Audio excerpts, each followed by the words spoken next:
Hello friends, नमस्कार। मैं आप लोगों का दोस्त वीरेंद्र सिंह अपने ऑफिशियल चैनल सक्सेस राउटर पे एक बार फिर से स्वागत करता हूं, जिसमें आज हम कैलेंडर का टॉपिक करेंगे। बड़ा ही इम्पोर्टेंट और इंटरेस्टिंग टॉपिक है। लगभग एक क्वेश्चन आपके एग्जाम में आ जाता है यहाँ से।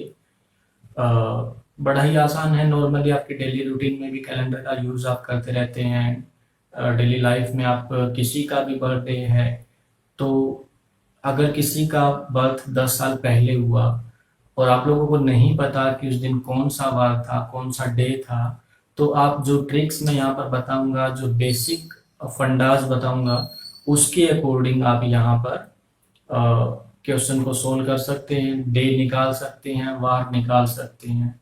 ठीक है, तो उसको निकालने से पहले यहाँ पर मैं कुछ फैक्ट्स आप लोगों को बताऊंगा कि कैलेंडर के अंदर क्या क्या पॉसिबिलिटीज हैं, क्या क्या क्वेश्चंस बन सकते हैं ना। तो एक एक करके मैं आप लोगों को बताता हूँ कि जो कैलेंडर है, सबसे पहला तो कैलेंडर की स्पेलिंग जरूर याद रखना। इंग्लिश में आपका करेक्ट स्पेलिंग में आ जाता है। लास्ट ईयर भी आया था ये। डीएसएसबी का एक एग्जाम हुआ था उसमें, और केवीएस के एग्जाम में भी ये क्वेश्चन पूछा गया था करेक्ट स्पेलिंग में। CALENDAR। बहुत सारे बच्चे DER लिखते हैं इसको, जो कि गलत हो जाती है। ओके, तो इंग्लिश की क्लास जब होगी तो इंग्लिश का देखेंगे। अभी रीजनिंग चल रही तो रीजनिंग का कर लेते हैं। तो कैलेंडर में हमें क्या करना है, सबसे पहले आप लोगों को पता होना चाहिए कि कैलेंडर होता क्या है। कैलेंडर होता है एक साल का, ना कि एक दिन का, ना कि एक हफ्ते का, ना कि एक महीने का। कैलेंडर होता है एक साल का, और एक साल में कितने दिन होते हैं? 365 या 366, यानी कि 365 और 366। जो कैलेंडर होता है आपका, वो पूरा एक साल का होता है कैलेंडर, जिसके अंदर कितने दिन होते हैं? 365 या 366 दिन आपके कैलेंडर के अंदर होते हैं। तो एक साल के अंदर 365 जब होंगे जब आपका ईयर, यानी कि जो साल है वो सामान्य साल है, साधारण वर्ष है, ऑर्डिनरी ईयर है, तो 365 होंगे, 365 डेज होंगे। अगर वो लीप ईयर है तो उसमें 366 डेज होंगे, 366 दिन होंगे। एक दिन एक्स्ट्रा हो जाता, वो एक दिन कौन सा होगा? वो होगा February 29। अब ये हर साल नहीं होता, लीप वर्ष जो होता है वो हर 4 साल बाद आता है। अब ऐसा क्यों होता है, ये आपका जीके का क्वेश्चन है, फिर भी मैं बता देता हूँ कि ऐसा क्यों होता है। जैसे जैसे आपकी पृथ्वी, जो अर्थ है, वो रोटेट करती है और रिवोल्व करती है, तो जो रोटेट करती है वो 24 आवर्स में कर लेती है। जो रिवोल्यूशन करती है आपके सूर्य के चारों तरफ, जो एक चक्कर लगाती है, वो 365 डेज एंड अप्रोक्स 6 आवर्स के आसपास का टाइम वो लेती है। तो 365 डेज हम एक साइड रख लेते हैं, जो 6 आवर्स जो बचे उनको हम इग्नोर कर देते हैं। नेक्स्ट ईयर भी सेम, तो 6 घंटे यहाँ से जुड़े, 6 घंटे अगले साल से जुड़े, हम इनको इग्नोर करते जा रहे हैं। तीसरा साल फिर से आया, 6 आवर्स फिर से ऐड हुए, टोटल 18 आवर्स हो गई, लेकिन हमने इनको फिर से इग्नोर कर दिया। बट जब फोर्थ ईयर आया और वो सर्कुलेशन कंप्लीट हुआ, तो 6 आवर यहाँ से भी आएंगे, टोटल 18 हो चुके थे, 6 ये, तो 24 आवर्स हमारे पास हो चुके हैं, और एक दिन में भी हमारे 24 आवर्स हो चुके हैं। तो जो 24 आवर्स का जो बैकअप हमारे पास था, वो हमने लीप ईयर के अंदर ऐड कर दिया। तो इसलिए हर 4 साल बाद फेब में 29 डेज आते हैं, जिसको हम लीप ईयर के नाम से जानते हैं। ओके, तो यहाँ पर मैं लिख देता हूँ कि जो ऑर्डिनरी ईयर है उसमें जो फेब होगी आपकी, वो 28 डेज की होगी, लेकिन जो लीप ईयर है उसमें फरवरी आपकी 29 डेज की होगी। इस वजह से लीप ईयर में 366 डेज होंगे, एक दिन एक्स्ट्रा होगा ऑर्डिनरी ईयर से, साधारण वर्ष से।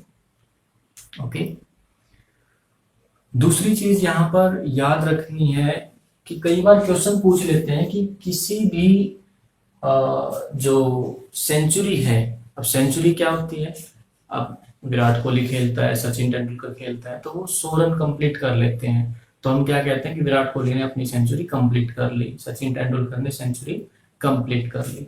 यानी कि सेंचुरी का मतलब क्या हुआ यहाँ पर, 100 ईयर्स, 100 साल। कितने साल, 100 साल। तो क्वेश्चन यहां से कई बार न्यूमेरिकली ना पूछकर थ्योरेटिकली क्वेश्चन पूछ लेते हैं कि कोई भी नॉर्मल जो शताब्दी है आपकी, ऑर्डिनरी सेंचुरी, जैसे ऑर्डिनरी ईयर था वैसे ही ऑर्डिनरी सेंचुरी भी है। इसको मैं यहाँ पर ओसी से डिनोट करता हूँ, ऑर्डिनरी सेंचुरी। क्वेश्चन पूछ लेते हैं कि किसी भी ऑर्डिनरी सेंचुरी का पहला दिन, फर्स्ट डे, क्या क्या हो सकता है। तो किसी भी ऑर्डिनरी सेंचुरी का पहला दिन क्या क्या हो सकता है। तो देख लेते हैं पहला दिन। ये नोट करने का पॉइंट है, यहाँ पर ऐसा कुछ भी नहीं है ट्रिकी कि मैं आपको ऐसी कोई शॉर्ट ट्रिक बता दूं या कोई लॉजिक बता दूं जिससे आप याद रखोगे, ऐसा कुछ नहीं है।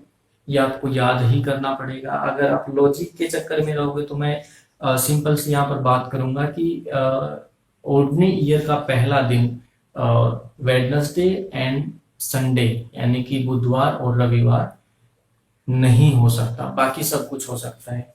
तो देख लेते हैं क्या क्या नहीं हो सकता। अभी मैंने बताया कि वेडनेसडे एंड संडे ये नहीं हो सकते, इसको छोड़कर सब कुछ हो सकते हैं, यानी कि Monday, Tuesday, Thursday, Friday, Saturday, ये सारे के सारे हो सकते हैं। सोमवार, मंगलवार, बृहस्पतिवार, शुक्रवार, शनिवार किसी भी साधारण शताब्दी के पहले दिन हो सकते हैं, जबकि बुधवार और रविवार नहीं हो सकते। ठीक है, अब यहीं से क्वेश्चन आ सकता है कि था क्या, पहला दिन, फर्स्ट डे।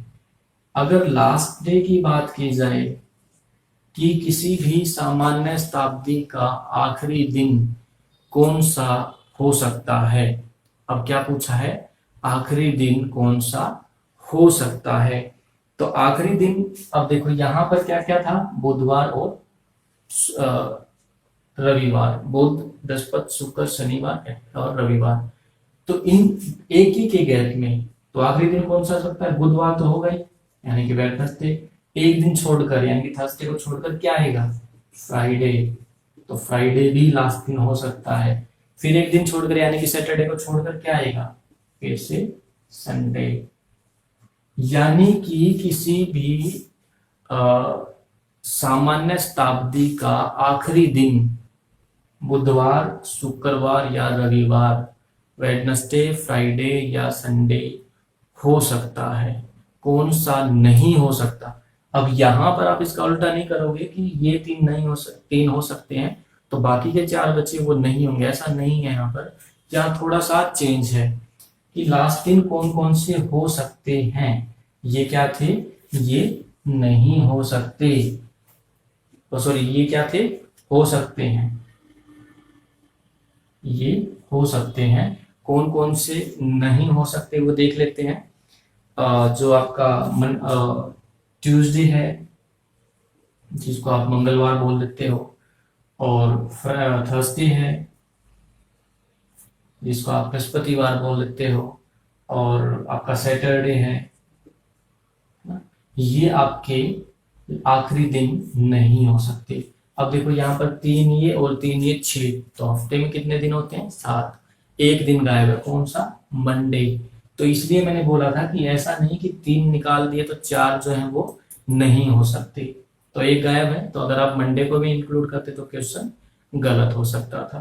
तो इसलिए आपको याद रखना है कि ऑर्डिनरी ईयर का पहला दिन वेडनेसडे या संडे नहीं हो सकता, Monday, Tuesday, Thursday, Friday, Saturday हो सकता है। किसी भी ऑर्डिनरी सेंचुरी का last day Wednesday, Friday, Sunday हो सकता है, लेकिन ट्यूसडे, थर्सडे एंड सैटरडे नहीं हो सकता। यानी कि बुधवार, शुक्रवार और रविवार हो सकता है, मंगलवार, बृहस्पतिवार और शनिवार नहीं हो सकता। ओके, ये चीज आपको याद रखनी है, किसका, ऑर्डिनरी सेंचुरी का। अब कई बार ये पूछ लेता है कि किसी भी ईयर में, अगर वो ऑर्डिनरी ईयर है या अगर वो लीप ईयर है, तो कौन कौन से महीने के दिन बराबर होंगे, यानी कि 1 जनवरी कौन से महीने की पहली तारीख के बराबर होगा। जैसे 1 जनवरी को मैं इक्वल करूं मार्च में, तो 1 जनवरी को अगर मंडे है तो 1 मार्च को भी मंडे है, 1 अप्रैल को भी मंडे है। तो ऐसे ऐसे कितने महीनों के दिन आपस में बराबर होंगे वो भी देख लेते हैं। तो स्टूडेंट्स देख लेते हैं कि एक ऑर्डिनरी ईयर के किस किस महीने के पहले दिन बराबर होंगे, एक लीप ईयर में किस किस महीने के पहले दिन बराबर होंगे। जैसा कि मैंने बोर्ड पे भी लिखा है, मैं वर्बली भी आप लोगों को बता देता हूं कि जो जनवरी जो पहला महीना है उसका और अक्टूबर जो कि 10वां महीना है, उन दोनों के सारे दिन बराबर होंगे। यानी कि 1 जनवरी को अगर मंडे है तो 1 अक्टूबर को भी मंडे होगा। कब? जब ईयर ऑर्डिनरी है, सामान्य वर्ष है, जैसे 2021, 22, 23, 2020 अभी चला हुआ, तो अभी के इस साल के लिए ये एप्लीकेबल नहीं होगा। इस साल क्या क्या एप्लीकेबल होगा वो मैं कुछ देर बाद बताऊंगा आपको। फिलहाल मैं ऑर्डिनरी ईयर की बात कर रहा हूँ, सामान्य वर्षों की बात कर रहा हूँ। तो जनवरी जो है, जनवरी का पहला दिन अक्टूबर के पहले दिन के बराबर होगा। ऐसे ही चलता रहेगा, लास्ट दिन भी सेम होगा, क्योंकि दोनों के दोनों में 31 डेज होंगे। जनवरी में 31 डेज होते हैं एंड अक्टूबर में भी 31 डेज होते हैं। सेम ऐसे ही जो आपका फेब है, फेब का और मार्च का और उसके साथ साथ नवंबर का, जनवरी और अक्टूबर, फेब, मार्च और नवंबर, तो फरवरी, मार्च और नवंबर, इन तीनों के पहले दिन हमेशा बराबर रहेंगे। यानी कि 1 फरवरी को अगर सोमवार है तो 1 मार्च को भी सोमवार होगा, 1 नवंबर को भी सोमवार होगा। कब? जब ईयर ऑर्डिनरी है, सामान्य वर्ष में। बार बार इसके ऊपर जोर दे रहा हूं कि सामान्य वर्ष लीप वर्ष में चेंज हो जाएंगे, अभी ऑर्डिनरी ईयर की बात हम कर रहे हैं। तो जनवरी और अक्टूबर का महीना बराबर होगा, फरवरी, मार्च और नवंबर का महीना बराबर होगा, अप्रैल और जुलाई का महीना भी बराबर होगा। अगर 1 अप्रैल को मंडे है तो 1 जुलाई को भी मंडे होगा। सेम ऐसे ही सितंबर और दिसंबर का महीना भी बराबर होगा। कब? जब ईयर ऑर्डिनरी है, जब ईयर ऑर्डिनरी है, सामान्य वर्ष है, साधारण वर्ष है, तो जनवरी और अक्टूबर का महीना, फरवरी, मार्च और नवंबर का महीना, अप्रैल और जुलाई का महीना, सितंबर और दिसंबर का महीना आपस में बराबर होगा। अब बात करते हैं लीप ईयर की, यानी कि 2020 अभी चल रहा है, 2020 चल रहा है, जिसमें बहुत सारे इश्यूज भी चल रहे हैं, काफी सारे सेलिब्रिटीज भी एक्सपायर हो चुके हैं, कोरोना भी चल रहा है ना। ऊपर से जो उल्का पिंड हैं, जो मेटेराइट्स हैं, वो भी आ रहे हैं, अर्थक्वेक भी बार बार आ रही हैं, भूकंप भी आ रहे हैं, सुनामी भी आ रही है। तो हर टाइप से जो नेचुरल डिजास्टर हैं वो हमारे ऊपर अच्छे से हम परेशान भी कर रहे हैं। ओके, तो देख लेते हैं कि इसमें कौन कौन से महीने बराबर होंगे, कौन कौन से महीने का पहला दिन बराबर होगा। तो यहां मैंने लिखा भी हुआ है कि जनवरी, अप्रैल और जुलाई, जनवरी, अप्रैल और जुलाई, इन तीनों का महीना बराबर होगा। अभी जुलाई स्टार्ट हो चुका है, और अगर हम जनवरी की बात करें तो जनवरी और अभी जो जुलाई में चला हुआ है आप आपस में कंपेयर कर सकते हो, क्योंकि जो अप्रैल है वो तो जा चुका है, अभी जुलाई चल रहा है। तो जनवरी को आप अप्रैल और जुलाई से कंपेयर कर सकते हो, बिल्कुल एज इट इज आएंगे। पहली तारीख को पहला ही दिन होगा, दूसरी को दूसरा, ऐसे ही 30 को भी इक्वल डेज होंगे। अगर मंडे 30 को था तो मंडे ही जुलाई 30 को होगा, जुलाई 30 और जून 30 को भी मंडे ही था। ओके, ऐसे ही जो फेब और अगस्त है, फरवरी और अगस्त का जो महीना है, उनके पहले दिन भी बराबर होंगे। ऑब्वियस सी बात है, अगर पहले दिन बराबर हैं तो अगर महीना 28 का है तो 28 तक इक्वल चलेंगे, 29 का है तो 29 तक इक्वल चलेंगे, 30 तक है तो 30 तक इक्वल चलेंगे, और अगर दोनों महीने 31 के हैं तो पूरा ही महीना सेम चलेगा।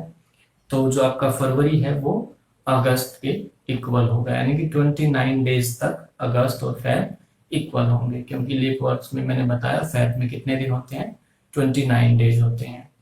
और जो मार्च है, मार्च और नवंबर का जो महीना है उनका पहले दिन एक दूसरे के इक्वल होंगे।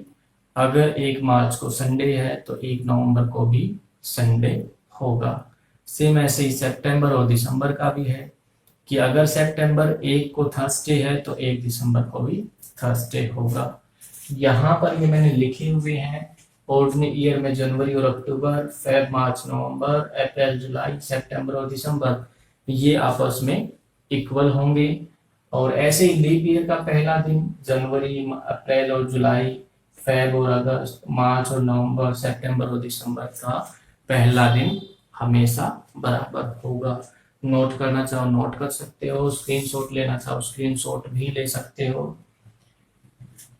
यहां से भी बहुत बार क्वेश्चन पूछ लिया जाता है थ्योरेटिकली, ये आपका न्यूमेरिकली नहीं है कि आपको लॉजिक लगा के, फॉर्मूला लगा के, या आपको जो ट्रिक्स हैं वो लगा के आप इनका आंसर दे पाओ, नहीं, ये आपको वर्बली याद करनी पड़ेंगी। और जितनी प्रैक्टिस आप करते रहोगे बार बार तो आपको ये चीजें भी याद हो जाएंगी। ओके, कुछ और बेसिक सी चीजें हैं कैलेंडर के अंदर जो मैं आपको अभी बताऊंगा, वो भी देख लेते हैं अभी। ओके, तो देख लेते हैं फ्रेंड्स कि क्या और भी चीजें हैं। अब यहाँ पर जो मेन चीज है वो है एक्स्ट्रा दिन। कैलेंडर के क्वेश्चन निकालने के लिए हमें सबसे इम्पोर्टेंट जो चीज है वो है एक्स्ट्रा डेज, विषम दिन इनको आप बोल सकते हो। ये कैसे निकालते हैं? ओके, अगर एक्स्ट्रा दिन की हम बात करें, आपके महीनों की, मंथ्स की बात करें, हम मंथ्स की अगर बात करें तो हमें क्या करना है, डिवाइड करना है 7 से। किसको डिवाइड करना है? अब अगर मैं अब देखो बहुत सारे आप बुक्स देखोगे उसमें आपको एक न्यूमेरिकल डिजिट दिया होगा 1 4 4 2 3 6 5 है ना, 4 4 1 3 9। इस टाइप का आपको कोई भी कोड याद नहीं करना, रटना नहीं है। पहले ही बोल देता हूँ, रीजनिंग में कुछ भी नहीं रटना, जितना भी करना है समझ के करना है। रट के करोगे क्वेश्चन गलत हो जाएंगे, समझ के करोगे full out of full score ले सकते हो अगर आप प्रैक्टिस करते रहे तो। ओके, तो देख लेते हैं कैसे करना है। अगर जनवरी की हम बात करें तो जैन में कितने दिन होते हैं, 31। डिवाइड करेंगे 7 से, 7 4 जा 28, रिमेनिंग कितना बचा, 3। तो जितना भी रिमाइंडर बचेगा वो हमारा क्या होगा, एक्स्ट्रा दिन। तो जनवरी में एक्स्ट्रा दिन कितने, 3। ऐसे ही अगर फेब की बात करें तो फेब में 28 या 29 डेज होंगे। तो 7 4 जा 0, 7 4 जा 1, तो 0 या 1 ये फेब के आपके एक्स्ट्रा दिन होंगे।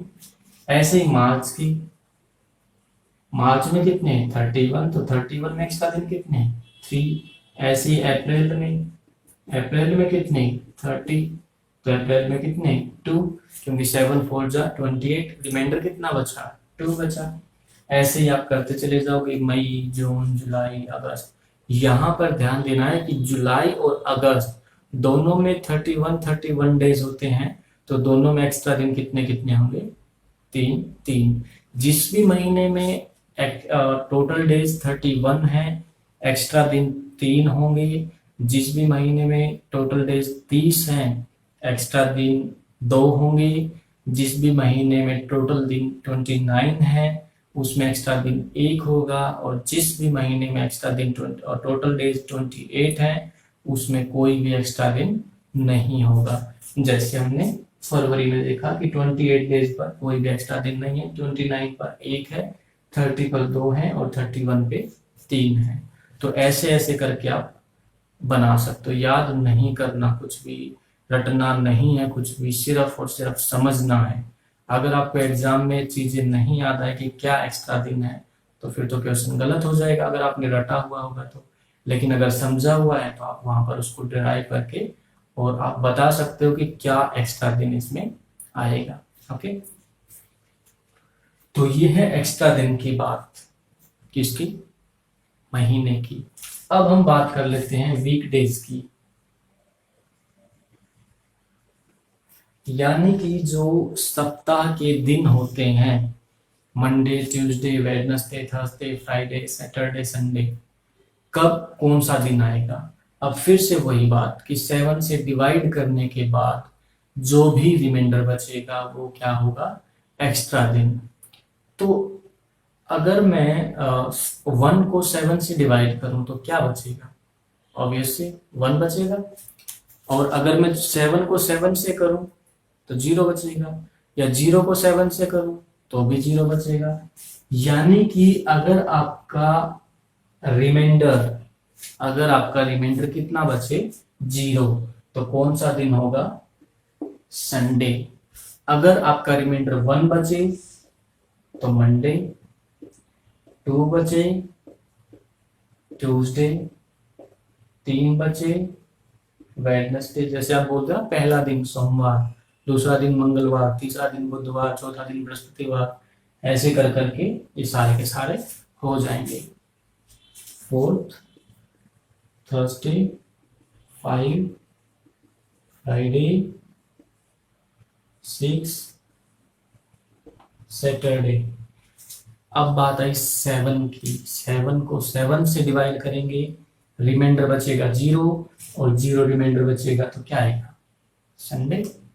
तो ये आपके वीकडेज के नंबरिंग है। लास्ट में अगर आपका रिमाइंडर कुछ भी बचे तो ऐसे आपको दिन बताना है कि उस दिन सोमवार है, मंगलवार है, रविवार है, कौन सा दिन है, और ऐसे करके आपको महीनों के दिन बताने हैं।